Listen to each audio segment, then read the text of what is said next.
I hope you all are fine and safe in your home. Welcome to online class. I'm your teacher. My name is Aksa. I teach you computer. This is your third assignment of computer. Last time बच्चों मैंने आपको the second generation का chapter explain किया था but half किया था, तो आज का जो लास्ट टाइम का रिमेनिंग हाफ रह गया था वो आज मैं आपको एक्सप्लेन करूँगी। ये आपका कंप्यूटर का असाइनमेंट नंबर 3 है और इस चैप्टर का नेम है the computer generation.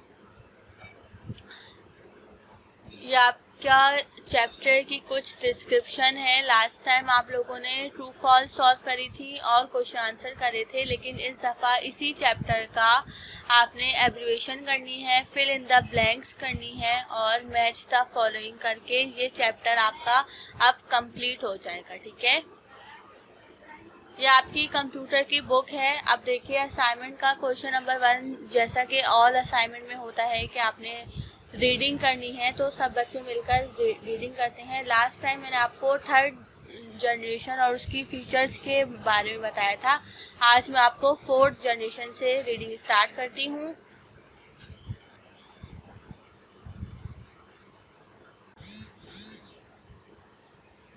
Now open page number 9, fourth generation computer. Fourth generation computer 1976 से लेकर 1979 तक इसका जो है ना इसका टाइम पीरियड रहा था।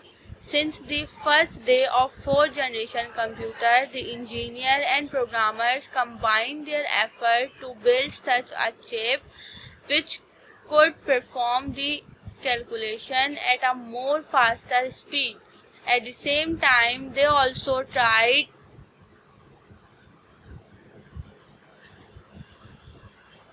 to make the size of computer more compact and cost effective in order to make everyone take benefit from it. The progress in ICS have been step by step as follows. क्या था इन्होंने since the first day से ही fourth generation जो computer था वो क्या था, the engineer and programmer combine the effort to build such a chip. उन्होंने एक चिप मेड करी थी। वो किस तरीके से क्या वर्क करती थी, which could perform a calculation at a more faster speed, जो कैलकुलेशन करती थी बट मोर फास्टर स्पीड से मुराद है बहुत ही स्पीड से काम करती थी। At the same time they also try to make the size of computer more compact and cost effective. और उसी सेम टाइम के अंदर उन्होंने जो कंप्यूटर का साइज था वो कॉम्पैक्ट किया, मतलब मोर स्मॉलर किया, एक स्टैंडर्ड साइज किया और कॉस्ट अफेक्टिव, और उसके कॉस्ट के अंदर भी बहुत अफेक्ट हुआ। ठीक है, in order to make everyone take benefit from it. और इस जनरेशन से बहुत से लोगों ने बेनिफिट हासिल किया। कौन कौन से उन्होंने मेड की थी, SSI, MSI और LSI। अब इसकी फुल फॉर्म क्या है, SSI की फुल फॉर्म है स्मॉल स्केल इंटीग्रेशन, MSI की है मीडियम स्केल इंटीग्रेशन और LSI की है large scale integration. The ICS have now emerged as so sophisticated that the entire computer circuit in place on a single silicon chip named the microprocessor concept. The whole computer CPU except primary memory is placed on a single chip. This chip is known as microprocessor.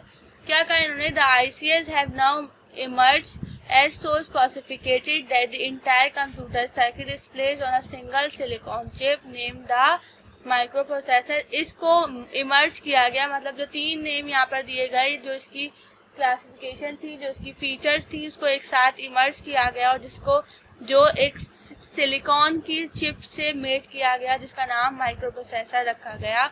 और इसका concept क्या था, इसका work क्या था, the whole computer CPU except primary memory.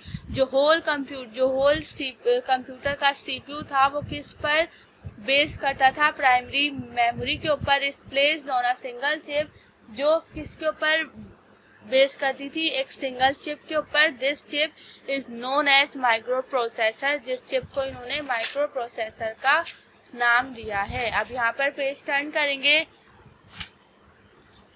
Page number 10 के ऊपर इसकी फीचर्स लिखी गई हैं। The features of 4th generation computer are as follows. Features, उसकी अच्छाइयाँ, उसकी बुराइयाँ क्या थी 4th जनरेशन कंप्यूटर की। The PCs were much more smaller and cheaper that the mainframe और mini computer of 3rd generation. ये जो पीसीज बनाया, पीसी मतलब पर्सनल कंप्यूटर बनाया, ये मोर स्मॉलर, ये बहुत ज़्यादा छोटा साइज में हो गया था, एंड चीपर, बहुत ज़्यादा सस्ता भी था।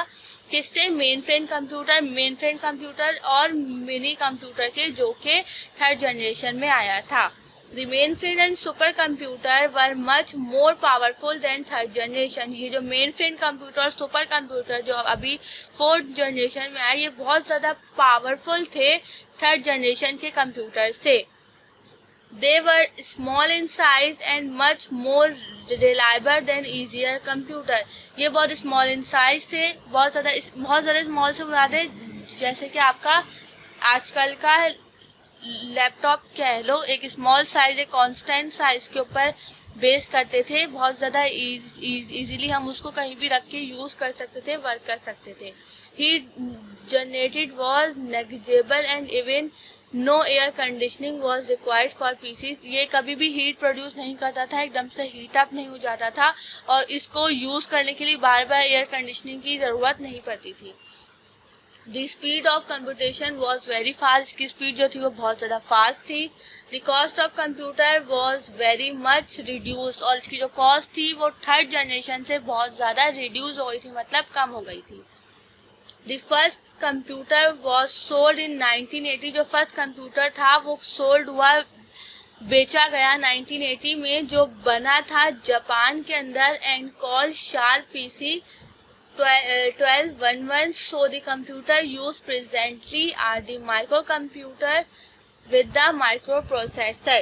क्या कहा इन्होंने? so the computer, तो जो कंप्यूटर था use presently are the microprocessor with the micro computer. आजकल के जो प्रेजेंटली कंप्यूटर यूज़ हो रहे हैं उसके अंदर माइक्रो प्रोसेसर की चिप लगी हुई है, मतलब वो जो माइक्रो प्रोसेसर की चिप उन्होंने मेड करी, उसी के अंदर चेंजेस आते आते आज तक उसे यूज़ किया जाता है।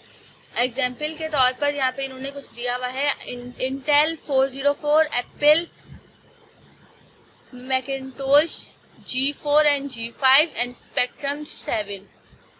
ये जो है वो उन्होंने माइक्रो प्रोसेसर के सम एग्जाम्पल के नेम दिए हुए हैं। ठीक है, यहाँ पर पेज नंबर 10 पे हेडिंग दी हुई है 5th generation computer. Fifth generation computer क्या है? In the 5th generation computer period of that microprocessor chip were developed having 10 million electronic components। In fact, the speed of a microprocessor and the size of main memory and hard disk are to be doubled almost every 18 months।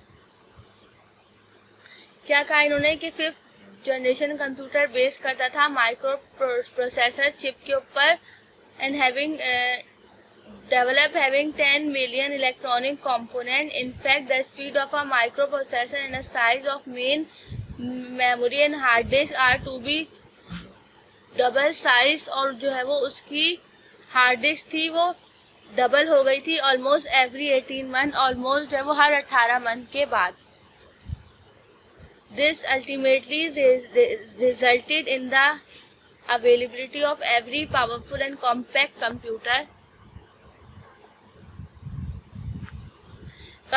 at cheaper rate। Portable notebook computer is one example of 5th generation computer. ये ultimately ultimately उसका result क्या निकला कि ये जो है वो बहुत ज़्यादा पावरफुल थे। Compact computer eight cheaper rate.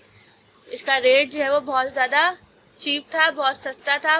Portable notebook, और इसका साइज कितना हो गया था? एक पोर्टेबल एक नोटबुक के जितना इसका साइज हो गया था, जिस तरीके से आजकल के हमारे टैब हैं।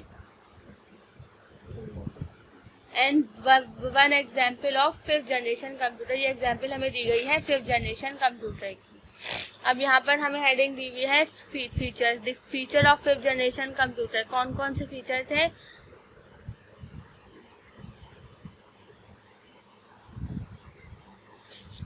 Portable PCs are much smaller and handy than the PCs of fourth generation, allowing user to use computing facility even while traveling. जब भी हम लोगों को कोई ट्रैवल वगैरह के लिए यूज़ करना होता था, ये हमारे लिए बहुत ज़्यादा कंफर्टेबल होता था, क्योंकि ये एक इसका साइज जस्ट एक नोटबुक की तरह होता था. Number 2, the supercomputer are several times more powerful than mainframe computer and supercomputer of fourth generation. ये बहुत ज़्यादा पावरफुल होता था as compare to third generation computers के. They consume much less power than the earlier computer. They are much more reliable and less prone to hardware failure than their predecessors. Hence, the maintenance cost is negligible device as compared to the easier computer. They are totally general purpose machine. These computers use high level programming language. Number 7, never and more powerful application including multimedia applications make the system more useful in every walk of life. फिर यहाँ पर हमें next heading दी हुई है dream of a scientist. Scientist का dream क्या था? To give mankind of machine behaving almost like human being in sense of talking, seeing, hearing and utilising human language. यहाँ पर साइंटिस्ट के ड्रीम के बारे में हमें बताया गया है कि साइंटिस्ट का ड्रीम है कि वो एक इंसान जैसा रोबोट मेक करे जो एक ह्यूमन बीइंग की तरह सेंस रखता हो, ह्यूमन बीइंग की तरह टॉकिंग, ह्यूमन बीइंग की तरह बात करता हो, सीइंग उसकी तरह देखता हो, हियरिंग उसकी तरह सुनता हो एंड यूटिलाइजिंग ह्यूमन लैंग्वेज, और उसकी तरह लैंग्वेज यूज़ करता हो. अगर वो इंग्लिश, उर्दू, सिंधी, जितनी भी ज़बानें हैं, जितनी भी लैंग्वेज एक ह्यूमन बीइंग यूज़ करता है, उसकी तरह वो हर चीज़ वर्क करता हो. यहाँ पर आपका चैप्टर कंप्लीट है. अब इस चैप्टर के अंदर आपने कौन कौन से काम करने हैं? फर्स्ट आप लोग का काम है फिल इन द ब्लैंक्स. अब मैं रीड कर रही हूँ, सब सुन लें. Generation is a dash word. Generation एक डैश वर्ड है. कौन सा वर्ड है? Popular. Number 2, the transistor were used in dash generation. Transistor कौन से जनरेशन में यूज हुआ था? Second generation. Number 3, the whole computer CPU except dash memory is placed on a dash. जो होल कंप्यूटर का सीपीयू है वो एक्सेप्ट करता है, वो बेस करता है प्राइमरी मेमोरी के ऊपर, और जो प्राइमरी मेमोरी है वो किस पे प्लेस करती है? सिंगल चिप के ऊपर. Number 4, the PCs became much smaller in fifth generation. जो पीसी था वो मच स्मॉलर, वो मोर स्मॉलर हो गया था फिफ्थ जनरेशन कंप्यूटर के अंदर. The computer of dash generation consume much less power as compared of fourth generation computer. The computer of fifth generation, जो फिफ्थ जनरेशन का कंप्यूटर था वो कंज्यूम करता था much less power as compare to fourth generation computer. ये आपकी 5 fill in the blank है जो आपने अपनी कॉपी के अंदर कंप्लीट करनी है. उसके बाद आपका नेक्स्ट वर्क है मैच दी कॉलम. कॉलम का मतलब मैच दी फॉलोइंग आपका सवाल लिखा है जिसके ऊपर 5 लिखी हुई है लाइंस. फर्स्ट पे लिखा हुआ है वैक्यूम ट्यूब. नंबर 2 पे large scale integrated circuit. Number 3 transistor. Number 4 integrated circuit. Number 5 micro processor. और इस साइड पर दिया हुआ है fifth, first, third, fourth and second. यहाँ पे हमें जनरेशन दी हुई है और यहाँ पे हमें ये लिखा हुआ है कि इस फर्स्ट जनरेशन के अंदर कौन सा डिवाइस या कौन सी डिवाइस मेड की गई थी. तो वैक्यूम ट्यूब को हम मिलाएंगे फर्स्ट जनरेशन से, लार्ज इंटीग्रेटेड सर्किट को मिलाएंगे फिफ्थ जनरेशन से, ट्रांजिस्टर जो है वो सेकेंड जनरेशन है, इंटीग्रेटेड सर्किट थर्ड जनरेशन है और माइक्रो प्रोसेसर फोर्थ जनरेशन है. फिर हमारे पास ये लास्ट काम है right full forms of the following. Full form को हम लोग एब्रीवेशन भी बोलते हैं. फर्स्ट हमें दिया हुआ है एडवैक. एडवैक की फुल फॉर्म है electronic discrete variable automatic computer. Number 2 पे दिया हुआ है EDSAC, electronic delay storage automatic calculator. Number 3 पे दिया हुआ है UNIVAC, universal automatic computer. SSI का मतलब है स्मॉल स्केल इंटीग्रेशन। MSI का मतलब है मीडियम स्केल इंटीग्रेशन। LSI का मतलब है लार्ज स्केल इंटीग्रेशन। इस चैप्टर को जो मैंने सेकंड वीडियो में एक्सप्लेन किया था, उसके अंदर आपने क्वेश्चन आंसर कंप्लीट किए थे और ट्रू फॉल कंप्लीट की थी। अब यहाँ पर इसी चैप्टर को मैंने मज़ीद एक्सप्लेन कर दिया है और अभी यहाँ पर चैप्टर कंप्लीट हो गया है। क्वेश्चन आंसर और ट्रू फॉल करने के बाद आपने पहले फिंग द ब्लैंक करनी है, फिर मैच द फॉलोइंग हिस्ट्री करनी है और उसके बाद आपने एब्रीविएशन मतलब फुल फॉर्म कंप्लीट करनी है। सबसे पहले आपने स्टेट मार्जिन ड्रॉ करना है, पेज नंबर कंपलसरी लिखा जाएगा, प्रॉपर वे में डेट लिखनी है, होमवर्क लिखना है, ब्लैक पॉइंटर से आपने हेडिंग लगानी है। अगर आप यहाँ पर फिलिंग द ब्लैंक्स कर रहे हैं तो आप ब्लैक पॉइंटर से पहले फिलिंग द ब्लैंक की हेडिंग लिखेंगे। नंबर फर्स्ट पॉइंट आप ब्लू पॉइंटर से लिखेंगे और उसको जो फिल करेंगे वो आप ब्लैक पॉइंटर से फिल करेंगे। एब्रीविएशन का जो फर्स्ट वर्ड है जस्ट लाइक एडवैक या यूनिवर्सल एक्सेट्रा, ये सब आप ब्लैक पॉइंटर से लिखेंगे और इसकी जो फुल फॉर्म है, जो मतलब इसकी डिस्क्रिप्शन है, वो आप ब्लू से लिखेंगे। बहुत ही नीट एंड क्लीन वे में आपने काम करना है।